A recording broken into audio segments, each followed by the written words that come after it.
Sebuah note ditinggalkan di meja kerja Oval Office dari Trump untuk Biden yang bertuliskan, "Joe, you know that I won." Menunjukkan keras kepalanya Trump yang merupakan cirinya selama ini. Arogan, sombong, terlalu percaya diri, tidak pernah terima kalah dan melihat manusia dari untung dan rugi. Di sisi lain kita juga tahu kalau di Indonesia ada KKN, kolusi, korupsi, nepotisme. Sengaja nepotismenya penekanan hurufnya dibesarkan biar mengingatkan kalau hal ini sedang terjadi sekarang walaupun pada cuek. Di Amerika ada K satu lagi, yaitu KKKN. Apa K satu lagi itu? Yaitu konspirasi. Kita ingat ketika tahun 2016 Hillary menang suara popular vote hingga lebih 2 juta suara. Namun electoral college vote Trump yang menang. Elit Amerika maunya Trump pada saat itu. Dan di tahun 2020 ini ada K1 lagi yang bermain di mana konspirasi terjadi di tingkat tinggi. Trump kalah di elit vote. Bukan elit Amerika saja, ditambah elit global. Maunya bukan Trump. Titik. Di saat akhir Trump menerbitkan executive order kepada pihak militer Pentagon, lalu sekeluarga Trump mengasingkan diri ke Texas. Tidak ada di Washington. Malam sebelum inaugurasinya Biden, Chris Miller, pemegang mandat, berdiskusi ketat dengan Biden untuk peralihan kekuasaan dengan banyak pesan yang akhirnya disepakati. Maka dilantiklah Biden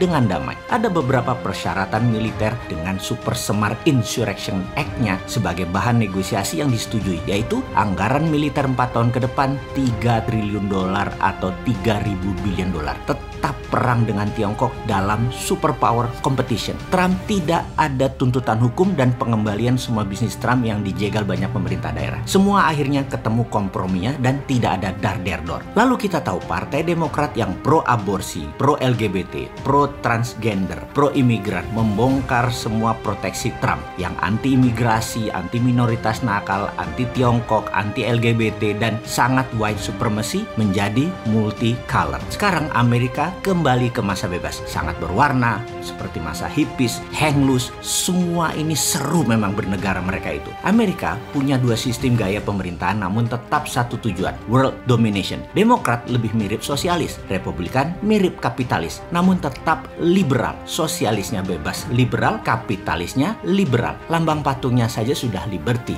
Liberal itu memang platform bernegara Amerika. Sementara kalau Demokrat mirip pemerintahan Indonesia yang sudah 7 presiden hingga saat ini. Kalau Mardigunation mirip Republikan, swasta yang kuat, tetapi bukan swasta elitis ala Republikan Amerika, tapi swasta UKM yang kuat model Taiwan atau Jepang. Amerika tuh memilih presiden dari 2 partai Republik atau Demokrat adalah mereka bukan saja memilih orangnya tapi juga memilih platform bernegara ke depannya. Misalnya 4 tahun ke depan mereka setuju Demokrat yang menang dan kelola negaranya. COVID lebih pas ditangani negara, lebih pas ditangani Demokrat. Kalau cara Republikan ditangani swasta. Perang dagang dengan Tiongkok 4 tahun menguntungkan Amerika 4 tahun yang lalu dengan strateginya Trump. Kalau dulu Hillary yang menang, perang sama Tiongkok 4 tahun kemudian Amerika saat ini rata tanah. Sudah dicaplok Amerika sama Tiongkok dan globalis. Dengan adanya Trump ganjel 4 tahun, nasionalisme Amerika naik. Tetapi tetap perang lawan Rusia dan Tiongkok untuk common enemy mereka. Dan ini military industrial kompleksnya bisa jalan seperti kompromi dengan Chris Miller, wakil Pentagon kemarin.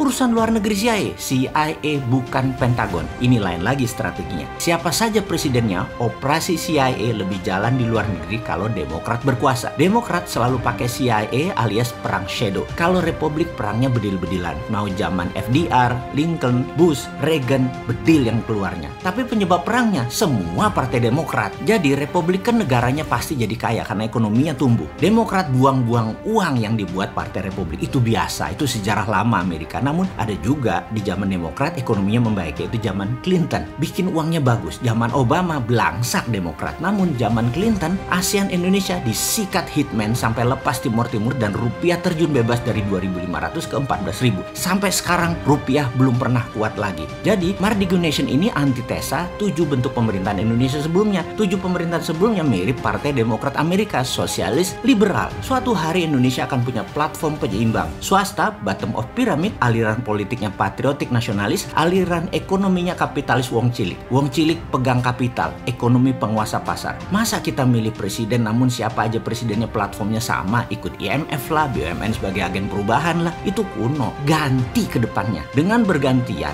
punya dua platform berbeda gaya, namun tetap satu tujuan. Indonesia World Champion. Indonesia setiap 5 atau 10 tahun sekali pasti menjadi negara pemenang karena masyarakat ke depan tahu mana yang dibutuhkan untuk hajat hidup bangsa dan negara ke depannya. Misalnya, suatu masa rakyat merasa lagi perlu banyak bantuan pemerintah seperti kesehatan, subsidi, sekolah murah, pangan, semua pemerintah siapkan. Rakyat hanya maunya diam-diam baik. Maka pilih seperti presiden 7 yang kemarin selama ini. Pilih yang sosialis elitis seperti 7 presiden kemarin. Kalau ingin banyak kerja, pengangguran nol, swasta banyak duit, UKM banyak duit, swasta banyak proyek, pembangunan, pasar semua swasta, negara hanya jadi pengatur, wasit, dan regulator, cuma ngurusi luar negeri, mempermudah swasta, badan pemerintahan tinggal 50% dari yang lalu-lalu, kementerian tidak 40, mungkin hanya 17, pasar BUMN yang 5.000 triliun rupiah dibagi buat rakyat 250 juta, bukan hanya buat 250 ribu pegawai BUMN dan terutama direksi BUMN. Pilih platform pengelola negaranya seperti Mardigu Nation ala Republikan, pro swasta, pro life, pro lingkungan, anti batubara, anti perusak lingkungan, anti tambang dikelola asing. Jadi sahabat, suatu saat rakyat sadar, seperti sadarnya bernegara rakyat Amerika yang sudah hampir 250 tahun merdeka, bahwa penentu masa depan mereka bukan hanya di manusianya, who run the show, tapi platform bernegaranya harus jelas. Kita Mardigu Nation menawarkan beda dengan 7 presiden yang lalu. Untuk anak muda new mind, pilih masa depan mereka ke depan. Perlu yang seperti apa?